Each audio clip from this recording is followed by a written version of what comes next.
All right, so our collector today is another lichenologist who actually worked with our collector from last week, Annie Lorraine Smith.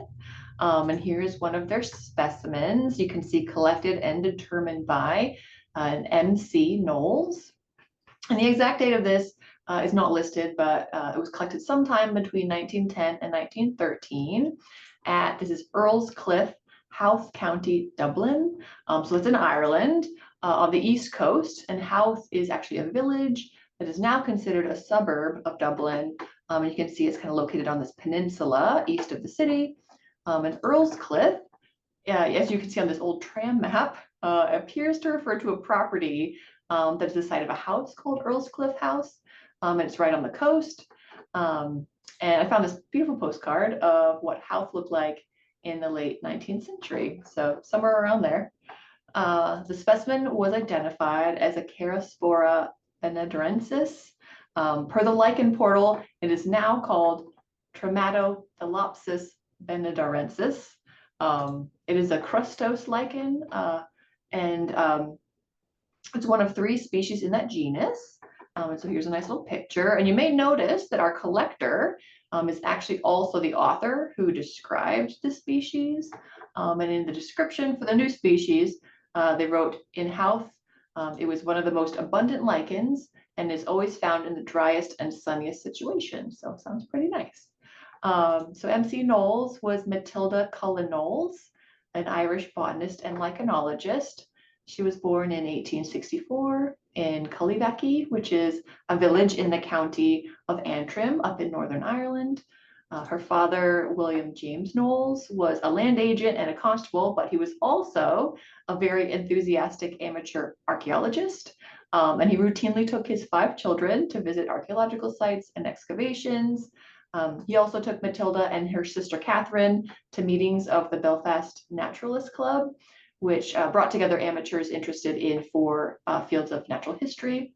Matilda ended up more interested in botany than in archaeology, but her father supported her interest. When they were both children, Knowles met Robert Lloyd Prager, who was just 1 year younger. And Prager would actually go on to become a notable Irish naturalist and botanist.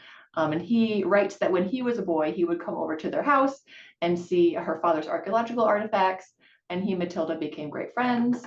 And as adults, the pair would go on to botanize together in the counties of Antrim and Londonderry in Northern Ireland, and would remain lifelong collaborators. In 1895, she met Mary Leibody, who was another Northern Irish botanist from Derry. Together, they worked on a supplement to the 1880 book, The Flora of Northeast of Ireland. Knowles also volunteered to help collect specimens from Tyrone County and published that list in 1897 in the journal The Irish Naturalist. In 1901, Robert Prager published Irish Topographical Botany, and it was the first detailed geographical analysis of Ireland's vascular plants. And Knowles herself actually collected more than 500 specimens for inclusion in that work. And Prager acknowledged her as solely responsible for completing the list of flora for 3 whole counties.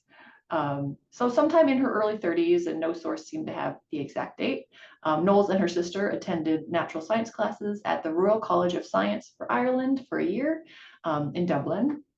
And in contrast to the norm, that institution actually admitted women equally when it opened in 1865. In 1902, she joined the botanical section of the Natural Science and Art Museum, which today is part of the National Museum of Ireland. In 1907, she was appointed temporary assistant in the Herbarium, but she would be a permanent fixture there for the rest of her career. She worked with Professor Thomas Johnson, who was an English botanist in charge of the Herbarium. In 1910, they co-authored a hand list of Irish flowering plants and ferns.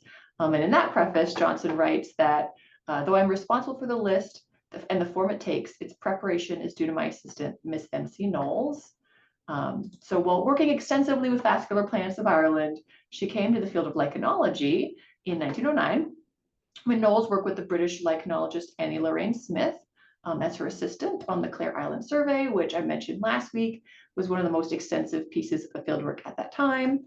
Knowles later wrote that In the spring of 1909, the organized natural history survey of Clare Island was begun, and parties of naturalists were invited to carry out the investigations in various groups.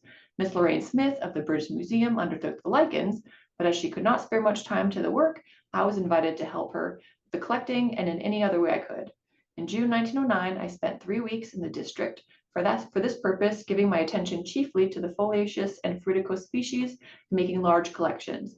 In the autumn of the following year, I spent another 3 weeks, this time in the company of Miss Lorraine Smith on Clare Island and the adjacent mainland, and assisted her in making further collections. And so that kind of laid the foundation for her later lichen work.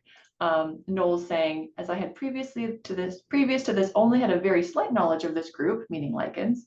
The month I spent working with Miss Smith was a very valuable experience.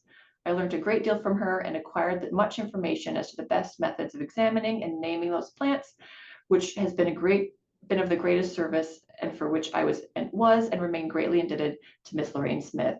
And Smith praised Knowles' exceptional ability as an observer and collector, and the two would maintain a close correspondence. So after this, she wrote, at the end of the Clare Island survey, having become thoroughly interested in lichens, I undertook a piece of work on my own account, the investigation of the maritime and marine lichens of Howth, especially from an ecological point of view, and during the years 1910 to 1913, gave all my spare time to it. And this should sound familiar because based on the locality and date, our example specimen was collected as part of that study. And you actually can see here it lists maritime and marine lichens on the label. So Knowles surveyed the Howth Peninsula and also took 2 expeditions in 1911 to the west of Ireland, to the counties of Galway and Mayo, in order to compare marine species of those regions to what she saw in Howth. She published her findings in 1913, including 3 new to science lichen species, an additional 25 species, 4 subspecies, and 9 varieties new to the list of lichens found in Ireland.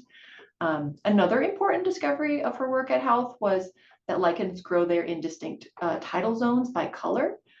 She found that gray lichens grow highest up on the shore, with orange lichens in the middle, and then black lichens closest to the sea. She continued to work at the museum.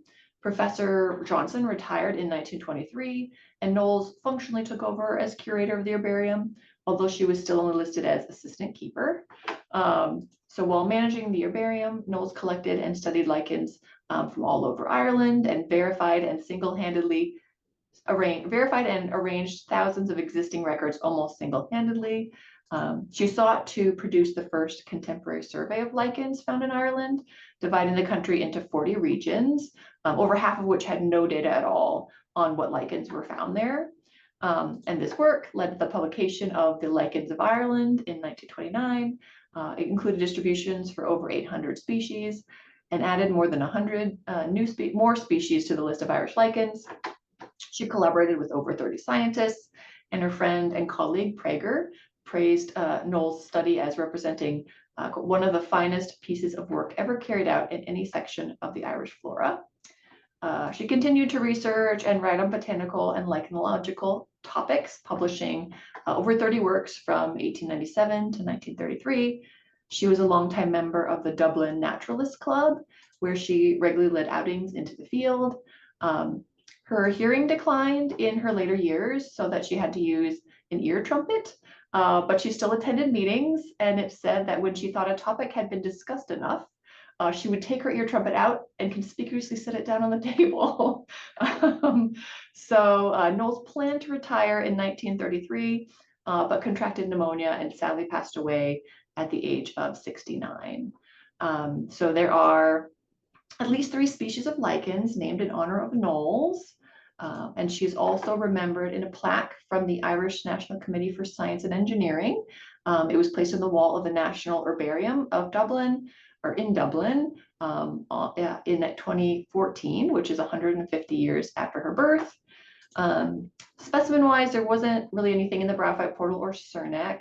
I found 176 of her lichens in the lichen portal, 21 specimens in the mycoportal, and over 200 in GBIF, including at least one vascular plant from 1904 before she fell in love with lichens. So I'll end with a quote from her lifelong friend and colleague, Robert Lloyd Prager, who wrote after her passing, But it is not by her botanical work alone that Matilda Knowles will be remembered. She was a woman of very fine character who impressed all who had the privilege of her acquaintance or who met her casually. Courageous, humorous, sympathetic, a staunch companion, a fearless critic, a loving friend, she endeared herself to an ever-widening circle in all ranks of life. She was a wise counselor to the young, and in matters scientific, her breadth of view and tolerance of divergent opinion rendered more valuable her wide knowledge of all matters relating to systematic botany. Her death after a brief illness leaves a gap in the ranks of Irish science, which could not be filled. So that is Matilda Cullen Knowles, considered the founder of the modern study of Irish lichens. So thank you again for listening.